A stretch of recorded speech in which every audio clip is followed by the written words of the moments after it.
Okay, we're ready to begin. We'll open the meeting of the City Council's Finance Subcommittee on an item referred to us by a motion of Councilor Kennedy to discuss the free cash report and how to best utilize it. If the clerk will call the roll. Chairman Mendonça. Here. Councilor Elliott. Here. Councilor Martin. Here. 3 present. All right, I don't know if my colleagues have any questions to begin. Otherwise, we'll go to the presentation from the city manager. Okay. If, Mr. Manager, if you would present. Thank you, Mr. Chairman, and thank you for having me here tonight to make the presentation and to talk about the free cash. And let me say at the outset, and I think the presentation will show this, obviously it's good news for the city that we ended the year in a very positive position. I think I've indicated publicly that this free cash number is probably one of the best free cash numbers that the city has had on an annual basis for a good 12 plus years, 12, 15 years. And it is significant, and I think particularly in light of the history of where the city has been over the last number of years and the progress that we've made. You know, so but I'm also want to indicate that as positive as it is, and as large a number as it appears to be, I think we need to keep it in the perspective of the entire city budget. It represents about 2% of our city budget. And I think by most people's accounts, if they ended their year as a household or as a business with 2% left over, they'd be happy that it wasn't negative or that it wasn't smaller, but they certainly wouldn't see it as as some type of exorbitant windfall that they wouldn't normally have. It's just some good luck, some good management, and so on. And I will speak to several of those issues as I go through this. Start off with, if I could, with the presentation. Again, from the Department of Revenue, and again, I apologize to the members who are here that obviously know all of this already, but I do, these meetings also go out to the public, and I think it's important for the public to realize what free cash is and what it's all about. As the Department of Revenue indicates, free cash is a necessary component of sound local fiscal management and one indicator of fiscal health that can positively affect bond ratings and reduce borrowing costs. Now, I know that last week you met with the auditor. I was not in attendance at that meeting, and I did not have the opportunity to watch it, but I do know that from going over the numbers with Mr. Moses and going over the numbers with and seeing the report that the auditor provided you with, you know what the sources of free cash are. They're new recurring cost savings. I say that they're recurring, certainly in the case of the school electricity and heating costs. We saw extreme benefits of our programs last year in terms of energy conservation and our procurement. That's going to be, at least a portion of that is going to be recurring moving forward. So we were able to reduce our budget for fiscal year 13 by $475,000 in school electricity and heating costs. That would be considered a new recurring cost savings. But we also have one-time cost savings that feeds into free cash. And certainly one area of cost savings that we saw was in the snow and ice account, that we had a very good winter. The fact that we budgeted more in snow and ice last year than we had the year before certainly helped us out, because we did have that surplus in that account. But we also saw savings in the fact that we didn't have a deficit.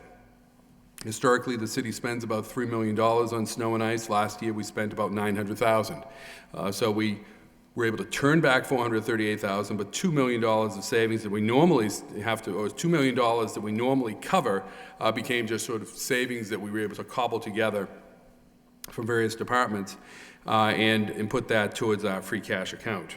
Another source of free cash is better than anticipated recurring revenues, and we certainly, I think, show that in the budget this year, that we picked up a little bit more in motor vehicle excise, we pick up a little bit more in building permit fees.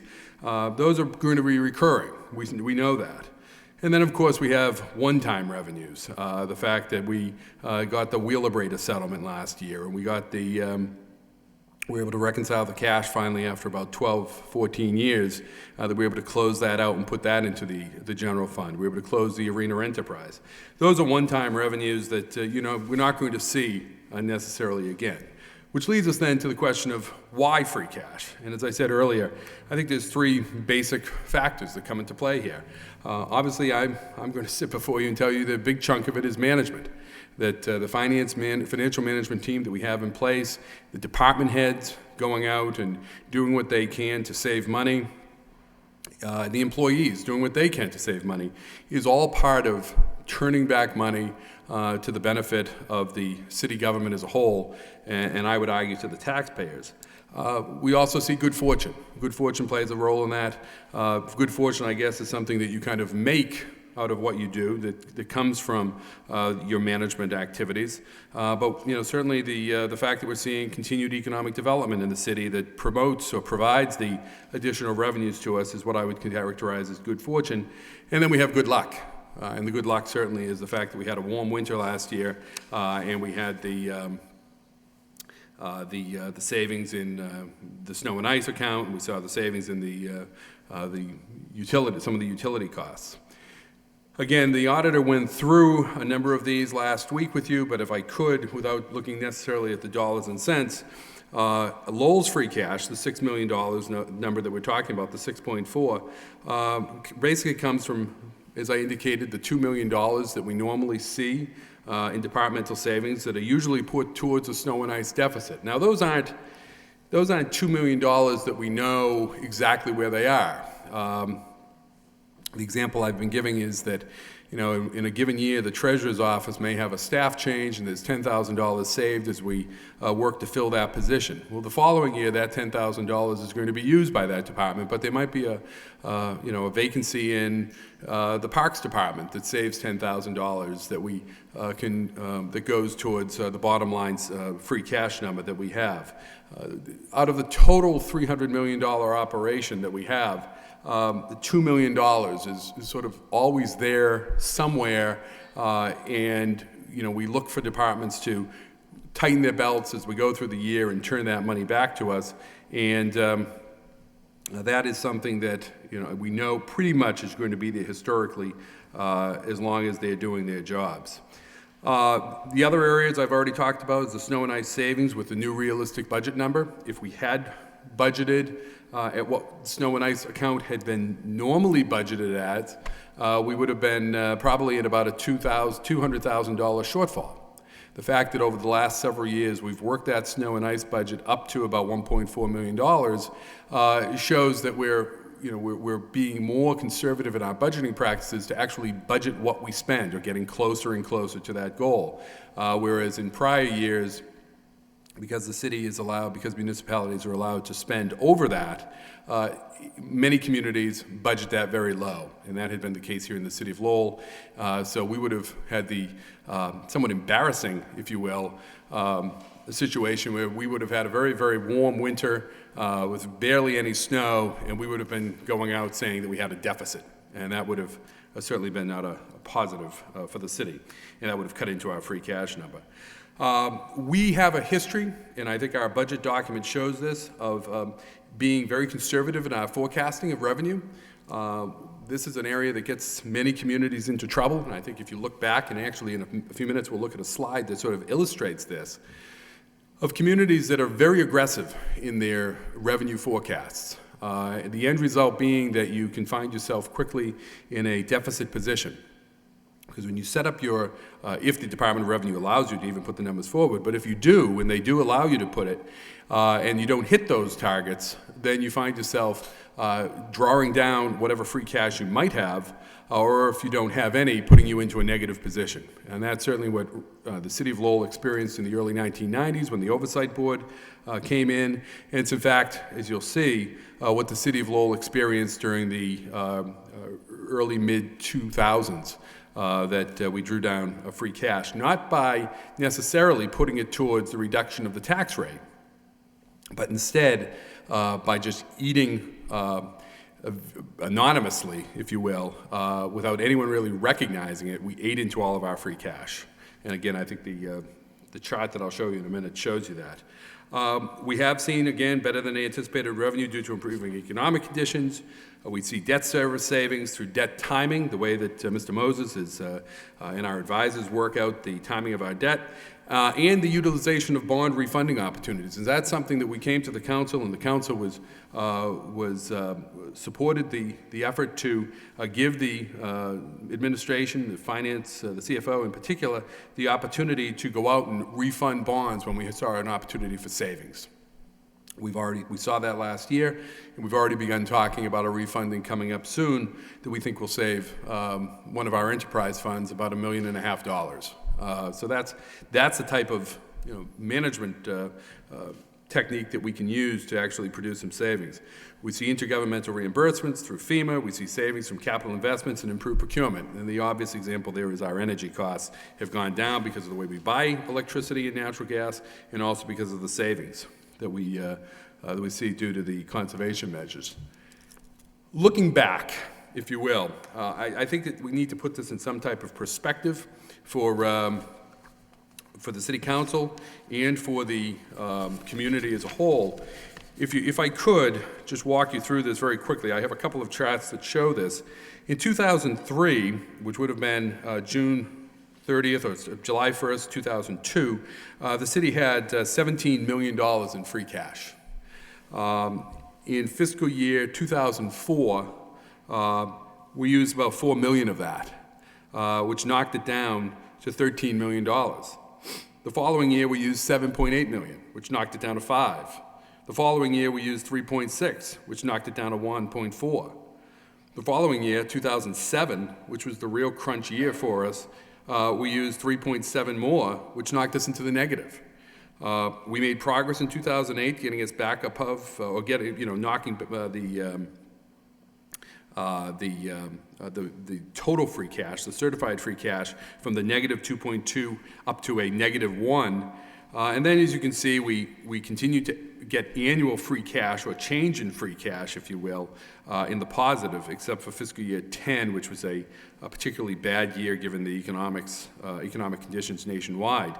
But over time, we've now worked our way up to building up our free cash. But from fiscal year 2008, except for that aberration in 2010, we have been on the move in a positive direction.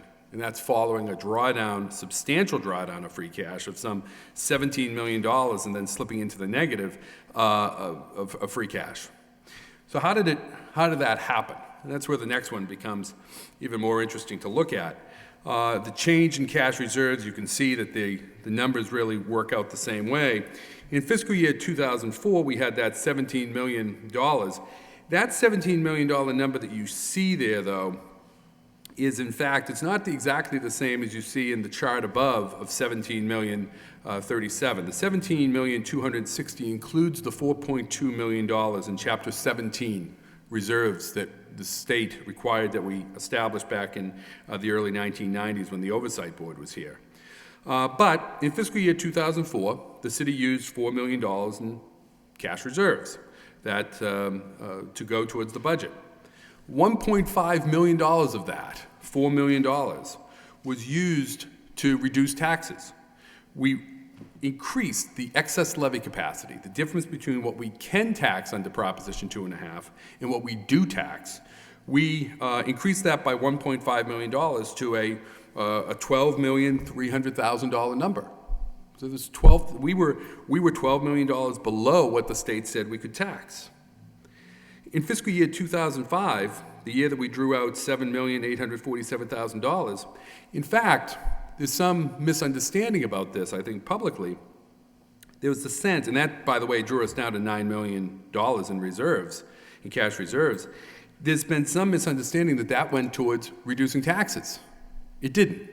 In fact, in that year, taxes went, the excess levy capacity decreased by $200,000. So in fact, we went up 2.5% plus $200,000, and our excess levy capacity dropped.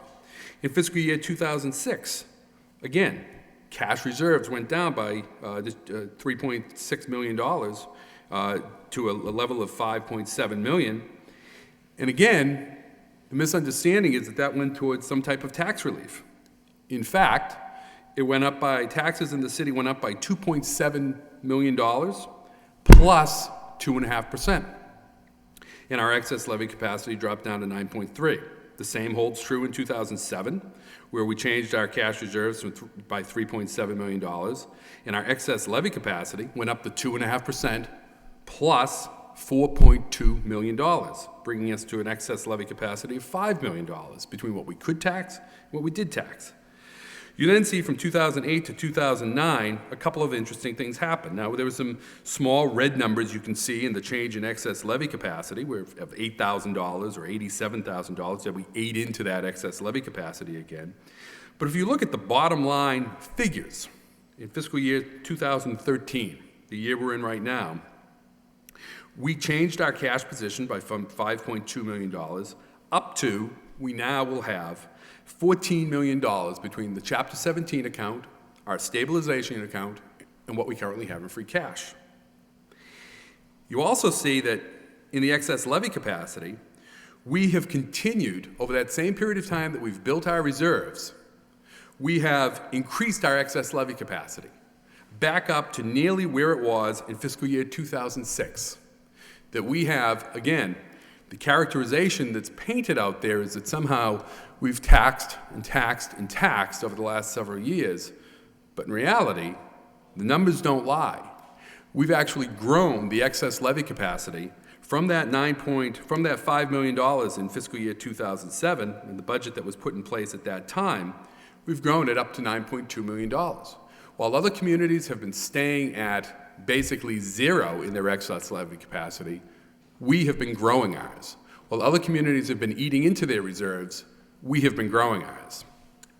Another chart that shows that very well is this bar chart that basically shows from fiscal year 2004 to 2013, the red being cash reserves. You can see that it was always in the negative. We drew down cash reserves time and time and time again between 2004 and 2007, and then we started growing it. We get positive each year. That's a change, not the actual amount, but the change. Likewise, as much as we were eating into the excess levy capacity in those 2004 to 2007, we went to the positive in 2008 through 2013. So that's where we find ourselves. That's the picture that we can look at when we look at the numbers. And this is in line with what the council has requested us to do, with the financial policies that the council has adopted, and what the administration has set as its goal each and every year. So how do we use the money? There are two basic ways according to the generally accepted accounting principles of municipal finance. You can use them for recurring expenditures, reduction of taxes, increased operations, or you can use them for non-recurring expenditures, capital investments, and reserves. And that is the recommended best practice, to put it towards non-recurring expenditures. So, what are the pros and cons of each category? And again, my apologies to the council members who obviously already know most of this, but I think it's good for us. I know that when we went through the process of putting this package together, it forced us to kind of step back and sort of look at each of the pros and cons. And to the public and to the media, I think it's useful to look at this as well. Certainly, the pros of reducing taxes, is that the free cash could be used to offset extreme spikes in taxes. Is there something that happens that makes taxes go up in a given year? Debt service? Some change that might be happening that would otherwise occur, like perhaps a cut in local aid. It can be used to minimize tax increases. So you could say, well, instead of going up 2.5%, let's go up less. Well, as we all know, taxes this year in the city of Lowell, the levy is staying the same. That we are keeping the levy the same, which will, again, produce that additional excess levy capacity that other communities clearly envy. The other pro of this is it is, obviously, for all of us, the administration, the council, whoever's involved in city government, it is politically popular to do something like that. The cons is it's only there one time. You cannot rely upon this money again in future budget cycles, and that has an impact on taxation in years going forward. Simply put, You do it this year, what do you do about next year? And it does clearly indicate or produce structural deficits. As I said, the city of Lowell has done very well in terms of taxation. And I provided you this graph before, we've just updated it. But this gives you some sense of what's happened between 1992 and 2013. And I realize that the city of Lowell is not your average community, but in terms of the demographics perhaps. But you can see that over a span of time, particularly from 2007 forward, the gap between what the rest of the state is doing and what we're doing continues to grow each year. And as we increase that excess levy capacity, that's going to grow more and more. We are putting on our website, by the way, a tool for residents of the city to go online and look at this chart, but also to compare it to all of the other communities in the state that have records with the Department of Revenue. So you can take the city of Lowell and you'll be able to check our single-family tax bill over this period of time, or does it just go back to 2000, I think, on this? Just 2000. And check it to Cohasset. Check it with Springfield. Check it with West Springfield, whatever the case may be. And we're doing the same for reserves. We're doing the same for water bills. We're doing the same for wastewater bills. So that people can see the value that they have here in the city of Lowell. Another opportunity, or another way to spend the money, is increased operations. In other words, we could add more personnel, we could add more programs. The pros of that obviously are that it increased service levels or meet service gaps. The cons remain similar to the taxes, though. It's only there one time, can't be relied upon in future budget cycles. There's a structural deficit created. It produces a disruptive effect upon services as services are ramped up and then have to be brought back down, potentially. And there are long-term salary and benefit costs that go with that. And those are things that we're trying to bring under greater control. I know that there's been talk about capital investments. This is good money to use for capital investments. And I think that the administration and the council are certainly on the same page on this, and we've made it very clear we think there's a lot of work to be done. Unfortunately, the city of Lowell has not always had the resources, or when they've had the resources, has not been able to or willing to put it towards infrastructure. We do have extensive needs, so certainly putting it towards capital investment addresses an extensive need for infrastructure spending. Now, I will say that that infrastructure needs is despite recent efforts, which I'll show you in a second. Certainly a pro is it's one-time revenue for one-time costs. There's something very attractive about that. It doesn't produce that structural deficit. The con to the whole use of it for just capital investments, if you used it all up, is that once it's used, the funds are gone. Your reserves stay the same. You don't find yourself in a position where you will be able to draw on those for any purposes that come in the future. The other problem with using it for capital investments directly is that right now, borrowing is costs are at an all-time low. We can borrow now at about 2%. We thought we were very fortunate when the state would step in and subsidize our water and wastewater improvements by giving us 2% money. We don't need them to do that at this point. We can borrow the money at that. So that's a reason for funding our capital a little bit differently. I know that I've heard comments made that we just haven't invested enough over the last several years. Well, I don't think the city of Lowell has invested enough in most communities. And the nation as a whole can be judged as what they've put into their infrastructure. But I will say that I think we've done a lot during some very difficult economic times. And I won't read through these, but we've spent over $154 million on our capital over the last 6 years. And that's put into wastewater, water, energy improvements, miscellaneous capital, particularly school buildings, land acquisition for various projects, the auditorium, LaLasha Park, our 911 center. We've been trying to put money into that. We have the first capital budget that I believe the city has ever had that the council has supported and asked us to move forward on, and that we're doing that.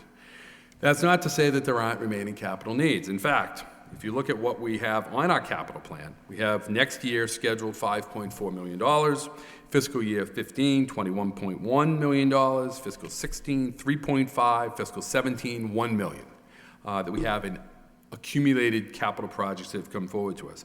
City Council also recently accepted the Greater Lowell Technical High School project, which obviously is a capital improvement for one of our facilities that serves our students.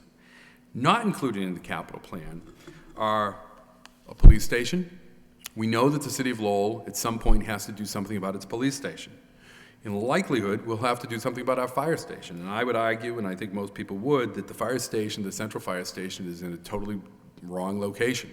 When the project was being built, it was supposed to exit out onto Arcand and Father Morissette, but in the process, instead, it enters out the way it does onto Merrimack on a side street. You don't put a fire station in the middle of a congested area like this. You have them out on a main road. We really should do something about that. We've included numerous road improvement monies in our capital plan, but we could probably spend $50, $60 million on our roads because they're in such tough shape, roads and sidewalks. We have downtown traffic changes that for economic development purposes, we've looked at, we've talked about, and the council has been supportive of, known as the Jeff Speck Plan, because it came out of some work that the urban planner that came to the city worked on, about $800,000. And just small items that have come up, the high school track, doing something with Andover Street. These are all projects that are out there that we've talked about. So we've done a lot with the $154 million, but much more work needs to be done, and I certainly don't have to tell the council that. The other possibility is increasing reserves. The pros of this are the funds remain available for future emergencies. They remain available for changing economic conditions. We heard today that the governor is going to cut our local aid, or proposing to cut our local aid by 1%. That's about almost $300,000 for us. In fiscal year 13, we don't know what fiscal year 14 is going to look like. Those are changing economic conditions. That was a real problem we had in fiscal year 9 and 10, is that we didn't have any reserves. We had to go in and absorb all those cuts without any cash on hand. The funds remain available if they're kept in reserve for smoothing budgets. When you do have something like the Greater Lowell Technical High School, you can put the money towards that. We can improve our bond rating for reduced borrowing costs. We can increase our investment income by putting money aside. Now, as much as revenues are, we're not paying much on interest now, we're not getting much on interest either, but it would be available and it could stay in that. The cons are that the funds aren't used for short-term purposes. How would Moody's look at this? Moody's would say that, they have said that we've improved our position by our policies and our conservative budgeting and planning, but they've indicated that we have slim reserves for unanticipated financial events. They have indicated that we are overly dependent on state aid. They've indicated that we have a problem with our OPEB liability, and we have something on the agenda tonight to deal with that. That's a weakness that we have. And then just the overall statement, despite significant improvement in fiscal management, the city's financial position is not expected to improve significantly in the medium term, as no provision for significant replenishment of reserves is included in the current forecast. This was the forecast that we dealt with the last couple of years. The city's ability to generate budget surpluses and replenish reserves will remain a critical rating factor going forward. They recognize the problem that we have. And this gives you some sense of what we've been able to accomplish with reserves. You can see that we were on a downward slide from 2004 to 2008. We began back up in 2009, and we find ourselves today in 2013 is getting close to the 5% target that we've set for ourselves, but still significantly below where we were in 2004. How do we compare to other communities? Well, these are communities that look at reserves as a percentage of budgets with budgets of $150 million or more, or populations of 50,000 or more. You can see we're at the lower end. We're behind communities like Weymouth, New Bedford, Malden, Quincy, Norwood, Framingham, Haverhill, Brockton, Waltham, Brookline, Boston, Plymouth, Chicopee, Everett, Springfield, Peabody, Somerville, Lexington, Barnstable, and Cambridge.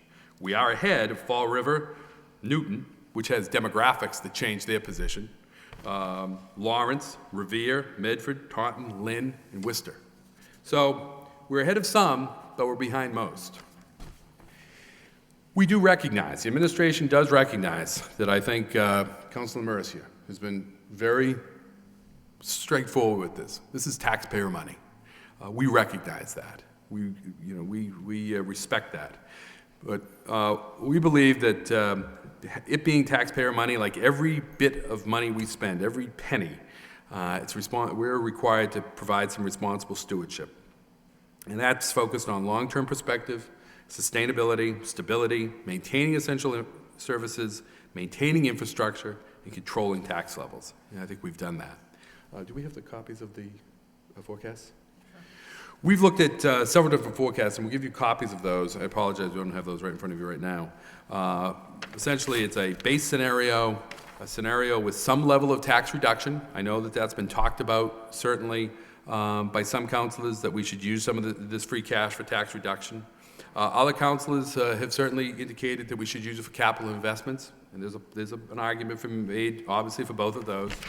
And then there's a third scenario of increasing our reserves and expediting our capital plan. And I don't have one of those right in front of me right now, but I will in a second. The base scenario basically holds the funds in reserve for extraordinary uses as needed. It just puts this aside. We anticipate no local aid increase in 14. We expect as we know, no tax increase in 13, and we're projecting no tax increase in 14. No change in the capital plan. We move forward to borrow $5.4 million in fiscal year 14. The result of which is we think, manageable $903,000 deficit in fiscal year 14. We think that if we put the money in reserve, we'll be able to have that money, and we'll be able to close that deficit in 2014, hopefully without any problems with local aid cuts. But we'll have this money if we need it during that period of time. That would bring our reserves near the 5% goal and likely result in a bond upgrade. I can't guarantee what Moody's or Standard & Poor's will do, because they'll be looking at other things.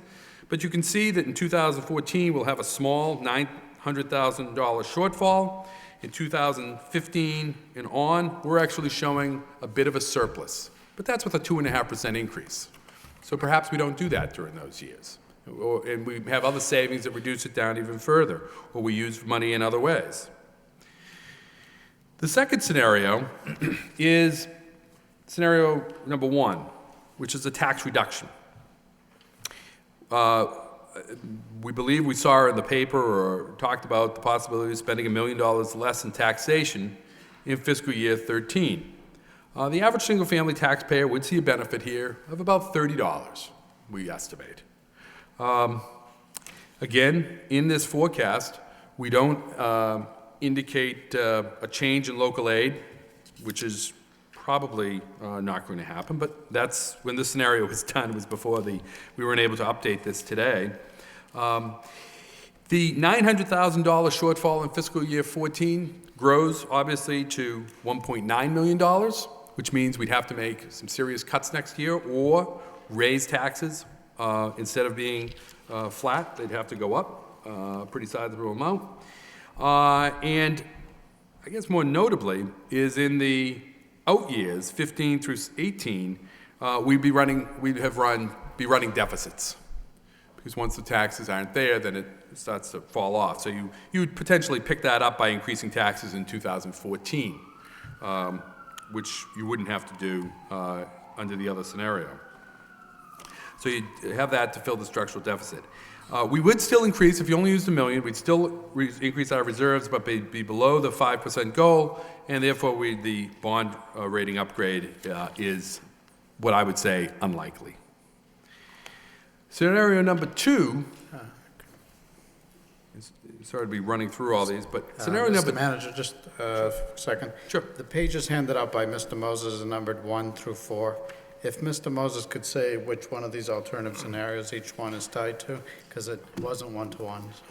Yeah, number one is the base. He's actually going through them in order. One is the base case where we are right now. The second one, which he just described, is using $1 million to lower the tax levy in fiscal 2013, and you're getting to 3 right now, right? Actually, I am getting to 4 right now. All right. Then 3 was the base case, but accelerating the capital plan. Investment.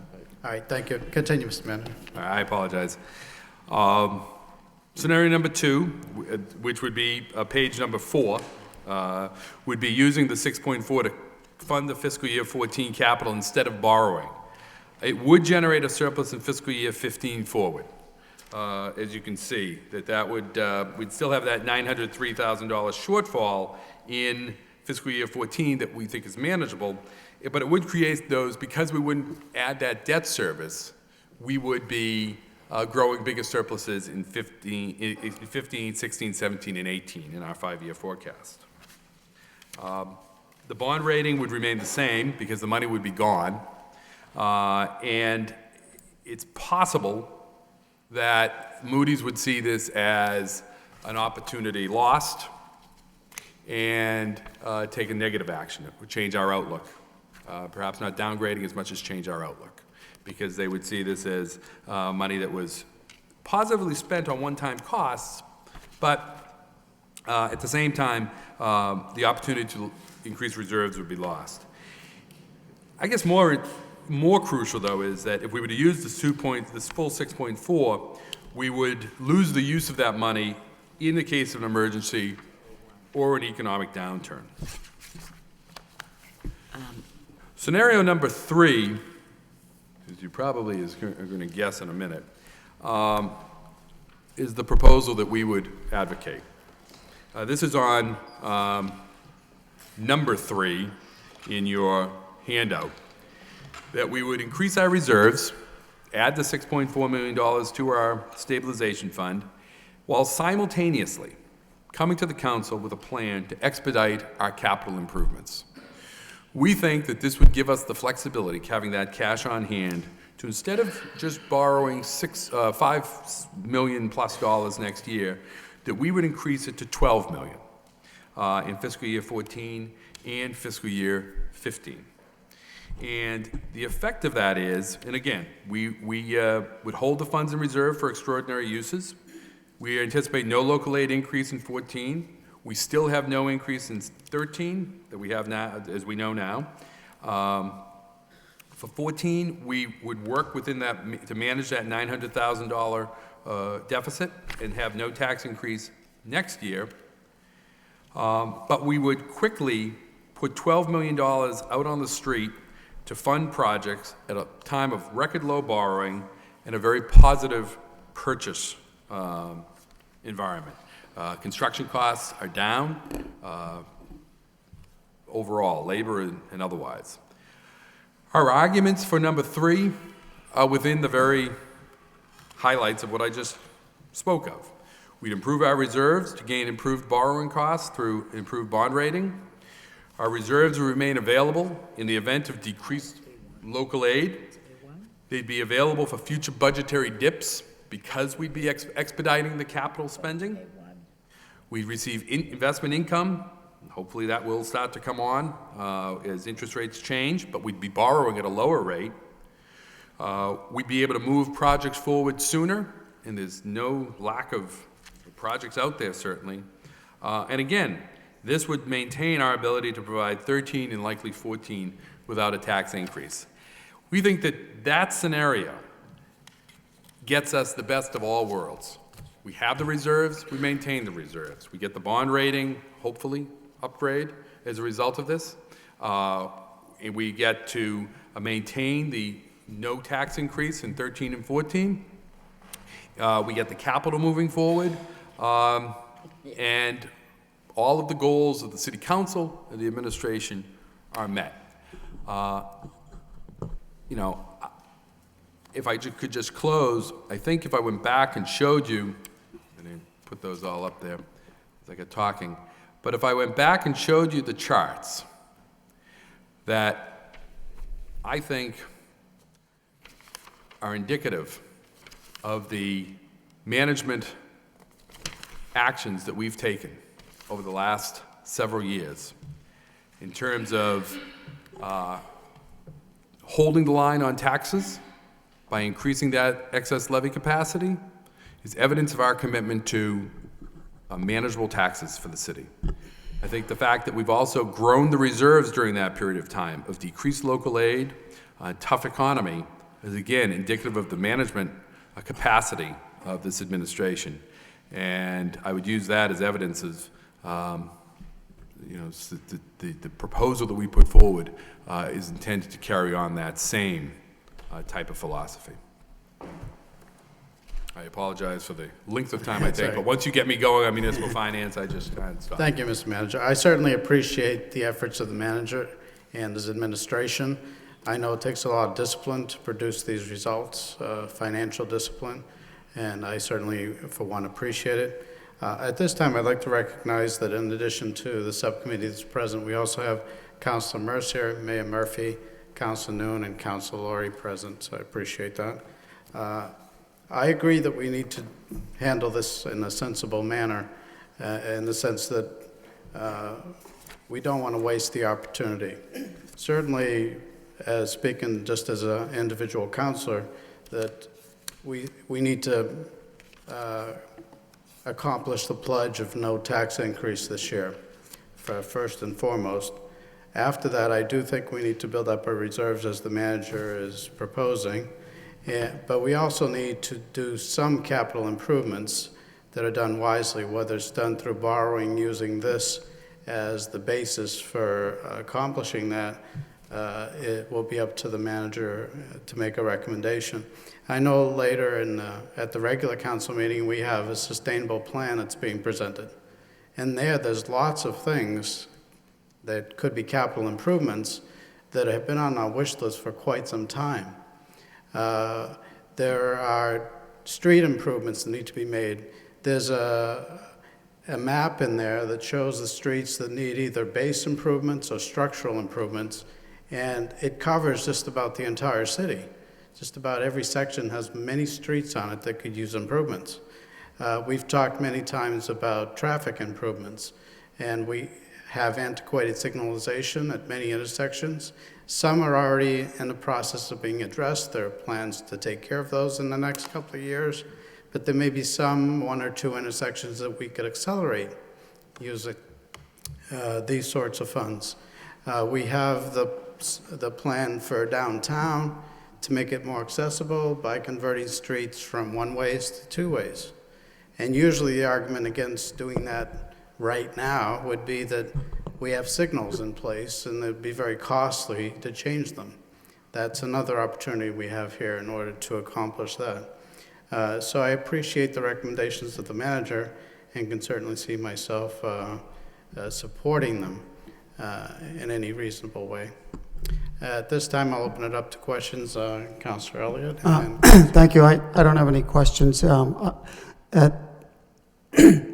Excuse me, at the meeting last week, a special meeting with the auditor, I made a motion after receiving the free cash information that we give back $1 million to the people of the city that paid these bills. Not because it's politically popular, Mr. Manager, as you outlined in your statement.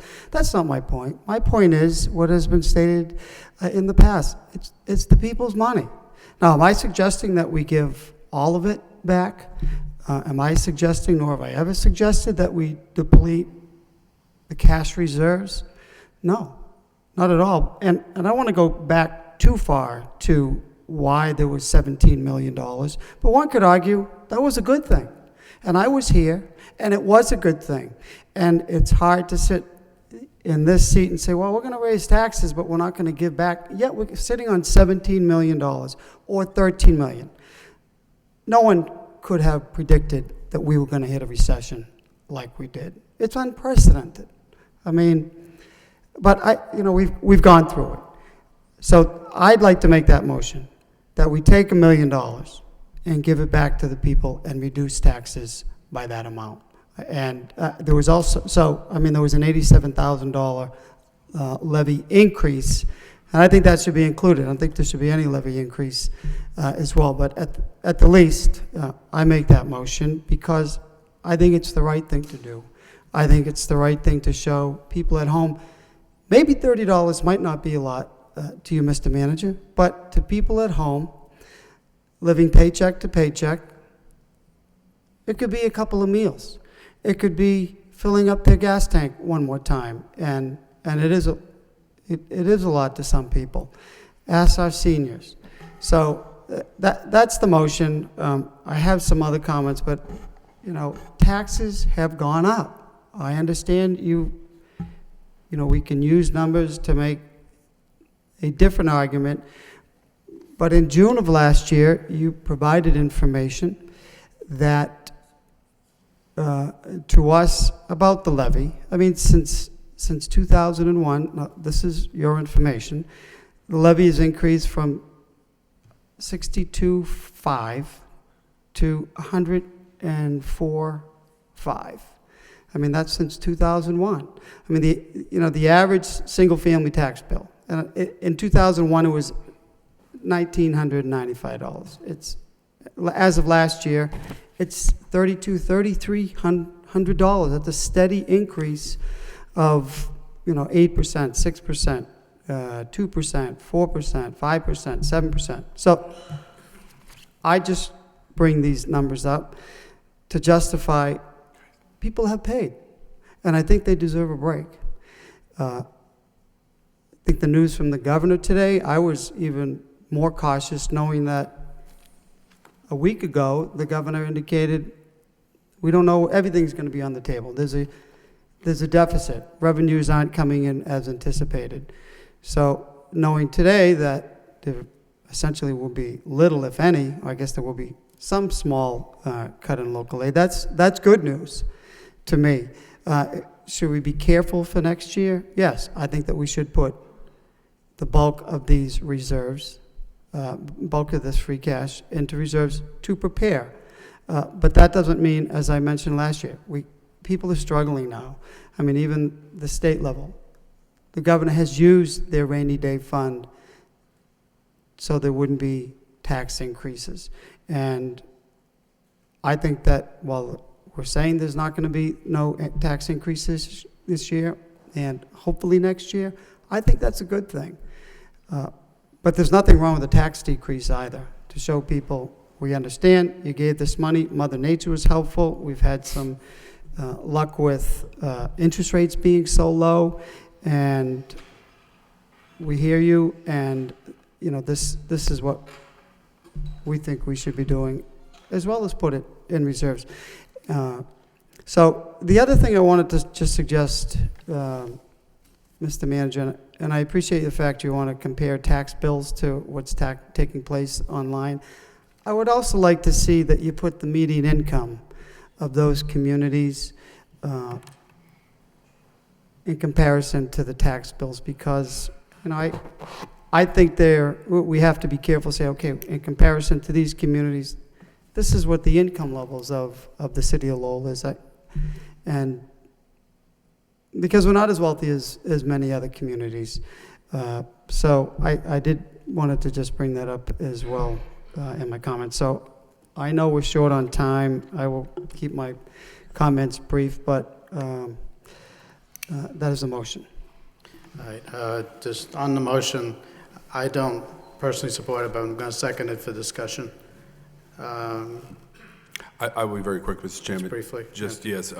In terms of the median income, interesting, I had a conversation actually with the Lowell Sun Reporter earlier about this same issue, and I think one thing that you have to consider in terms of looking at median income is certainly that's something I think that should be considered when you look at it, and that's why I indicated myself that the single-family tax bill here should be lower than some of the other communities across the Commonwealth, perhaps.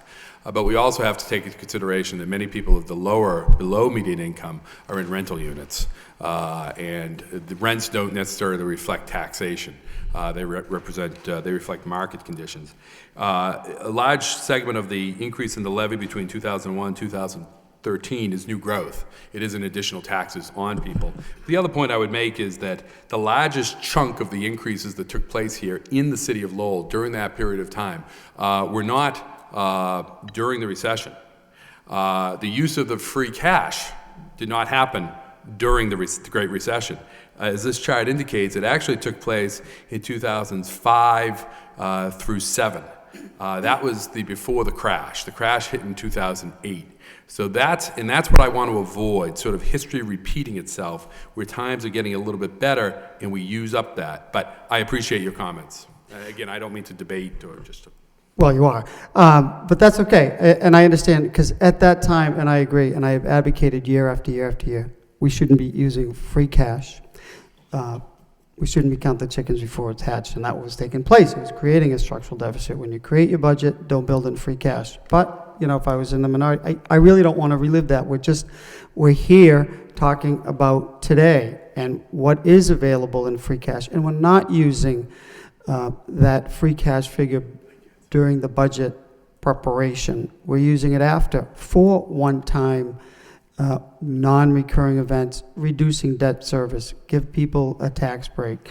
So that's it. There's a lot of people that want to speak, so I First, don't want to debate it either. do you have any comment on the motion, Councilor Martin? Well, I don't support the motion. I just can vote that, but I want to ask a couple procedural questions about going forward. I do support the notion that that the free cash be transferred to stabilization. However, as far as the manager's recommended approach with increased capital expenditures, I think that is a debate for another day.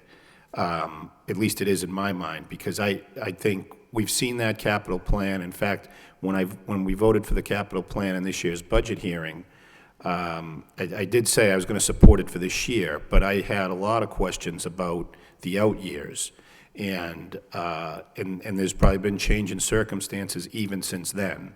So the fact that I'm going to vote, or at least suggest that we vote to put this money in stabilization, whether or not we double the capital plan is a separate vote that's going to have to occur in the future.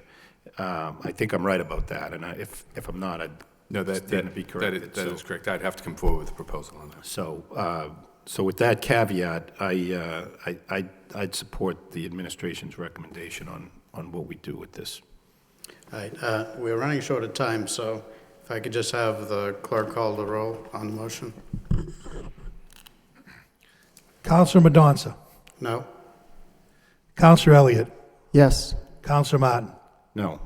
Two nays, one yea. Okay, that was just a recommendation. Councilor Martin, you have further comments? I'd make a motion that we adopt the recommendation to transfer the stabilization, or recommend that the free cash be transferred to the stabilization fund. I'll second the motion for discussion. Motion is to recommend transferring the free cash in the stabilization fund. Any comments? If the clerk will call the roll. Counselor Madonza. Yes. Counselor Elliott. Present. Counselor Martin. Yes. 2 yeas. I believe Councilor Mercer, you want to make some comments? Well, considering the fact that I'm sitting between two knowledgeable people, I already got my answer. Thank you. Okay, thank you. Is there any other councilor? Three, I'm sorry, three. Well, you're out of earshot, so these two help me out.